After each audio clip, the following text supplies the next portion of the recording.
وہ ایک پورا کلاس تھی اس زمانے کی, لوگ ان پر ہنستے تھے. آپ یقین مان لیجیے ہمارے جنرل حضرات ہنستے تھے, جو نوجوان جنرل حضرات ہیں نا, جو آج کے جنرل حضرات ہیں, وہ ان کے اوپر ہنستے تھے کہ دیکھو کتنا پرانی باتیں کرتے ہیں, کیسے ہو سکتا ہے. لیکن کس قدر صحیح ثابت ہوئی. اور وہ پھر میں کہتا تھا مرزا صاحب, جنرل صاحب آپ یہ بات کریں صحیح ہے. میں حمید گل بھی میرا بہت پیارا دوست تھا, میں اسے کہتا تھا کہ میں بعض اوقات اسے مذاق کرتا, یار تم ایسی باتیں کرتے ہو, بیکار کی باتیں کرتے ہو, تمہارے تو کوئی ہوتا کچھ نہیں. کہ مرزا صاحب آپ یقین مان لیں, ہنس کے مسکراتا تھا, میری باتوں کا برا نہیں مانتا تھا, اور کہتا تھا کہ تم آپ یقین مان لیں ایسا ہی ہوگا. دکھائیے جس ISI کو آج مورد الزام ٹھہرایا جا رہا ہے, جب تاریخ رقم ہوگی تو کہیں گے کہ ISI نے امریکہ کی مدد سے سوویت یونین کو افغانستان میں شکست دے دی. پھر ایک اور جملہ ہوگا, ISI نے امریکہ کی مدد سے امریکہ کو شکست دے دی. جی میرے صاحب تو بات تو ٹھیک ہے. آپ دیکھیں, آپ کچھ بھی آپ کہہ لیں, ذہن پہلے روس کو شکست دی گئی, شکست ہوئی ہے. جی کل جب بات ہم نے کی تھی تو دیکھیے 78 سال پہلے برطانیہ کو شکست ہوئی, اور 1989 میں روس کو شکست ہوئی. جی اور آج کیا دن ہے, کل 29 فروری 2020 کو امریکہ کو شکست ہوئی. امریکہ نے گھٹنے ٹیکے ان دہشت گردوں کے سامنے, ان کو تسلیم کیا جن کو دہشت گرد وہ کہتے تھے, جن سے بات کرنا پسند نہیں کرتے تھے. اب ٹرمپ کہہ رہا ہے کہ میں پہلی فرصت میں ان سے ملوں گا, ان دہشت گردوں سے. تو ہم تو سلام پیش کرتے ہیں ان کو, دہشت گردوں کو. جو دہشت گرد تم جیسے کہتے تھے وہ اسلام کے سچے سپاہی ہیں. ایک وہ ہیں اور ایک وہ ہمارا بیٹھا ہوا ہے حزب اللہ والا. ہم ان دونوں کو سلام پیش کرتے ہیں, جنہوں نے ناک میں دم کر دیا ہے, اس کو شکست دی ہے حزب اللہ نے. اچھا, ان ساری جہادی تنظیموں سے متعلق منور حسن صاحب کا ایک بہترین جملہ ہے, سنا دو بس, بہت مختصر سے کلپ ہے. منور ہمارا بڑا عزیز دوست ہے. آپ نے اور بھی 2-3 اشارے کر دی نا, تو اب وہ موضوع آ گیا ہے, تو منور حسن صاحب کی دکھاتے ہیں. ہم تائید کرتے ہیں حزب اللہ لبنان کے حامی ہے, حماس فلسطین کے حامی ہے, حزب المجاہدین کشمیر کے حامی ہے, طالبان افغانستان کے حامی ہیں. یہ جتنی جہادی تحریکیں ہیں, ان جہادی تحریکوں نے امت مسلمہ کا بھرم باقی رکھا ہے. امریکہ شکست کھا چکا ہے. جی میرے صاحب, جی بات صحیح ہے کہ جب ظلم ہوگا مسلمانوں پہ, نہیں تو بات یہ نہیں, بات یہ کہ مسلمان کا یہ کام چھوٹ بھائیوں کا کام نہیں ہے. ہم سے اسٹاک ایکسچینج اسٹیٹ بینک میں لا کے بٹھا دیا ہے, IMF کا بندہ حافظ شیخ کو بٹھا دیا. نکالو ان کو, کیا ان کی حیثیت ہے, اور اپنا جو اپنی قوم سے مدد مانگو. دیکھو کیسے مدد کرتی ہے. اشرف غنی صاحب نے بھی اپنی اڑی لگانی شروع کر دی کہ میں 5000 بندے جو چھوڑنے کا اعلان کیا وہ میں نہیں چھوڑوں گا, وہ تو ہمارے سے جب معاہدہ ہوگا تو چھوڑوں گا. تو وہ تمہیں کوٹ کے رکھ دیں گے, تمہارے ہوش کو دماغ.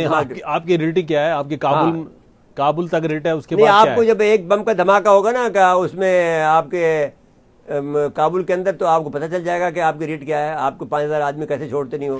معاہدہ ہوا ہے وہ اچھا ہوا ہے, لیکن ذمہ داری سب کی ہے یکساں. بہت سی باتیں ان کو یہ چاہیے کہ یہ جو اشرف غنی صاحب ہیں, اپنے آپ کو جو ان کی حیثیت ہے چارانے کی, وہ اسی میں رہے. اس سے زیادہ اپنے آپ کو بڑھ کر اکڑ کے بات نہ کریں. طالبان سے میں نے جو طریقہ کار ہے پشتونوں کا, جی عزت کے ساتھ میں, جو ان کا جو بڑا ہوتا ہے, جو بڑے کے ساتھ میں بڑے کا سلوک کرے اور سرنڈر کریں, ختم کریں. کیونکہ جن کی حیثیت تھی نا, تو ان کے ساتھ تو معاہدہ کیا اور تم نے اندر بھی آنے نہیں دیا. جی تو یہ اس سے ہی سمجھ لینا چاہیے.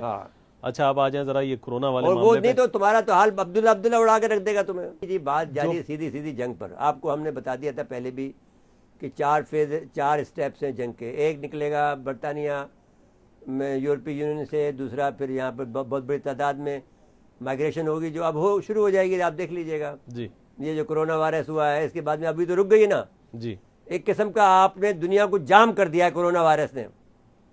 جامنگ ڈیوائس لگا دیے کرونا وائرس کے ذریعے سے. اب ہر جگہ سے ایران سے آمد بند, پاکستان سے آمد بند, سعودی عرب کے تمام راستے پر. سعودی عرب کا بٹا بیٹھ جائے گا, اس کی معیشت چلتی ہے ان کے پر سارے کے سارا. جو اب عمرہ پہ لوگ جاتے ہیں, ابھی بتاؤ پیٹرول سے کہاں سے چلے گی. پیٹرول توڑ گیا. اب امریکہ کو تمہارے پیٹرول کی بھی ضرورت نہیں ہے.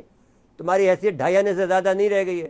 ابھی میں تمہیں اس لیے کہہ رہا ہوں کہ بات یہ ہے کہ آپ جو کچھ بھی کر لیں, اس میں سیدھی بات کر لیں کہ اب ہم نے بھی یہ کام کر دیا, بہت اچھا کیا. جو ہمارا تھا کردار وہ ہم نے ادا کر دیا. ہم نے آپ کو بنا کے دے دیا. اب اگر تم شرارت کرو گے, اور یہ دھمکی دے رہا ہے ٹرمپ کہ اگر آپ کیسے آئیں تو بگ بینگ کے ساتھ آئیں گے, بڑی طاقت سے ساتھ آ جاؤ. پہلے کیا مل گیا, ابھی آ جاؤ کہ ہاتھ کنگن کو آرسی کیا ہے تمہیں کیا کریں گے. تمہارا وہ حال کریں گے کہ تمہیں تو تباہ برباد ہونا، تمہارا نام و نشان نہیں رہے گا. جی اچھا اب آ جائیں ذرا یہ کورونا. آپ بھائی کورونا وائرس میں پاکستان نے یہ کام کیا ہے کہ افغان بارڈر بند کر دیا. جی اور اس میں جو خطرہ ہے اس میں دو خطرے ہیں. کورونا وائرس کا خطرہ ہے، دوسرا یہ ہے کہ یہ سول وار اگر ہو جائے تو ہماری طرف سے کوئی آدمی اندر نہیں گھسے. جو وی ڈیڈ ویل. باقی کراچی میں سندھ میں آپ میں جو اسکول بند ہو گئے ہیں وہ ٹھیک ہو گیا ہے. 2 دن کے لیے بند کیا 60 ممالک نے نہیں. ابھی دیکھتے ہیں آپ لے لیں اپنے نمائندے اشرف سولنگی صاحب ٹیلیفون. جی اشرف سولنگی صاحب السلام علیکم. وعلیکم السلام. جی فرمائیں صورتحال حکومت سندھ نے کورونا وائرس کے سلسلے میں کیا احتیاطی تدابیر اختیار کی ہیں؟ جی بالکل. کرونا وائرس سے گزشتہ کچھ دنوں سے جو اس کا پھیل رہا ہے اور اس کے بعد کراچی اور اسلام آباد میں 2 کیسز سامنے آئے تھے، تو اس کے بعد فوری طور پر سندھ حکومت نے اس کے احتیاطی تدابیر اور اس کے پھیلاؤ سے بچانے کے لیے اقدامات شروع کر دیے تھے. اور اس سلسلے میں وزیر تعلیم نے جو ہے بدھ کے روز چھٹی کا اعلان کیا تھا، جو کہ 2 دن کے لیے کیا تھا. ہفتہ اتوار ویسے ہی چھٹی ہوتی ہے، تو آج اتوار بھی ختم ہو گیا اور مزید جو ہے چھٹی کرنی ہے یا نہیں کرنی، اس حوالے سے جو ہے وزیر تعلیم یا سندھ حکومت کی جانب سے کوئی موقف سامنے نہیں آیا. چونکہ اس سے پہلے بھی وزیر تعلیم نے کوئی نوٹیفیکیشن نہیں جاری کیا تھا، صرف ٹویٹ کر کے اعلان کیا تھا اور اسکول بند کیے تھے. تو مزید اس حوالے سے اسکول بند ہوں گے یا کل کھلیں گے یہ تو اشرف ہماری تو رائے یہی ہے، آپ کی بھی شاید یہی ہوگی کہ احتیاط یہی ہے کہ بچوں کو کی چھٹی کر دی جائے تو کوئی حرج نہیں ہوگا، کوئی نقصان نہیں ہوگا.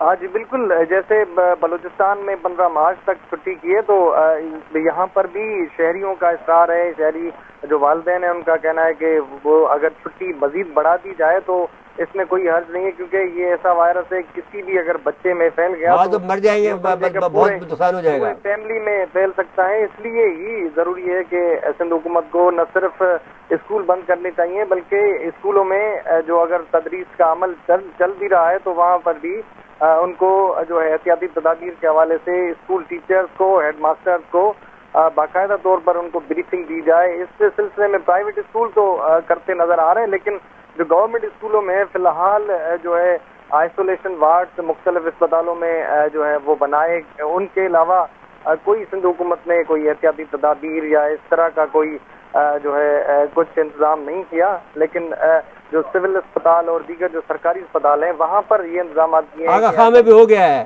آغا خان میں بھی ہو گیا. بالکل. آغا خان میں جتنے بھی پرائیویٹ انہوں نے تو ویسے ہی بنا لیے ہیں، لیکن جو سرکاری ہیں وہاں تو سندھ گورنمنٹ کی ذمہ داری ہے. تو سندھ گورنمنٹ نے اعلان کیا ہے اور وہاں پر قائم بھی ہو گئے. اس حوالے سے سی ایم کو 2 روز قبل بریفنگ بھی دی گئی تھی کہ سندھ کے دیگر شہروں حیدرآباد، سکھر، لاڑکانہ اور جہاں جہاں بھی ہسپتال سرکاری ہیں وہاں پر یہ کیا گیا ہے. اس سے احتیاطی تدابیر کے لیے آپ کی ملاقات نہیں ہوتی ہے سی ایم سے کبھی؟ جی بالکل. پریس کانفرنس میں تو ملاقات ہوتی ہے اور آپ کہہ دیں یہ بات ان سے کہ بھئی آپ فوری طور پر کریں، یہ کیا کر رہے ہیں آپ؟ بالکل. مختلف موقع پر جو ہے سی ایم پریس کانفرنس کرتے ہیں. ہم آج اپنے پروگرام کے ذریعے سے ان سے مطالبہ کرتے ہیں کہ وہ سارے سندھ کے اندر ہمارا جو آخری پوائنٹ ہے، ہمارا جو سندھ کا جو وہاں سے لے کر اور کراچی تک، اور کراچی میں بھی جو ہمارا بابا بھٹ کا جو جزیرہ ہے وہاں تک، سب جگہ پر وہ بنا دیں یہ جو وارڈز اس کے لیے اسپیشل. تو بالکل بنانے چاہیے، کیونکہ سندھ کے جو دیہی علاقے ہیں وہاں پر تو آگاہی نہیں ہے لوگوں کو، ان کو پتہ ہی نہیں ہے کہ کرونا وائرس ہے کیا اور اس سے احتیاطی تدابیر کیا. بھائی اس کا تو علاج بھی تو ابھی نہیں طے ہوا، کم سے کم اس میں صرف احتیاط کرنی ہے. ابھی تو کیا کریں پھر؟ بالکل احتیاط ہی کرنا ہے. اور یہ نہ صرف شہروں میں بلکہ دیہی علاقوں میں زیادہ اس کی جو ہے، اور ہماری آبادی بھی زیادہ دیہاتوں میں رہتی ہے اور بہت مسکین حالت ہے، بہت زیادہ غربت کے اندر رہتی ہے. بالکل. پہلے ہی اسپتالوں کی صورتحال آپ کو پتہ ہے کہ سندھ کے اسپتالوں میں بہت ہی زیادہ خراب ہے، بہت ظلم ہے بھائی. ابھی تک ہم کیا کریں؟ کرونا وائرس کا تو مطلب اس سے بچاؤ اور اس کا علاج تو ہے ہی نہیں. تو لوگ اگر پھنس جائیں گے اس میں تو بڑا مشکل. نہیں، اللہ خیر کرے گا، نہیں ہوگا انشاءاللہ تعالیٰ، لیکن پھر بھی احتیاط تو کرنی چاہیے. بہت بہت شکریہ اشرف صاحب آپ کا، آپ نے وقت دیا. جی جو کچھ سندھ گورنمنٹ نے کیا ہے اس سے بہت زیادہ کچھ کرنے کی ضرورت پڑے گی، زیادہ کرنی پڑے گی اور پہلے سے کر لیں تو بہتر ہے. تو مجھے کہا جا رہا کہ وقت ختم ہوا. جی ناظرین آج کے لیے اتنا ہی. آئندہ پروگرام تک کے لیے اجازت چاہتے ہیں. اللہ حافظ.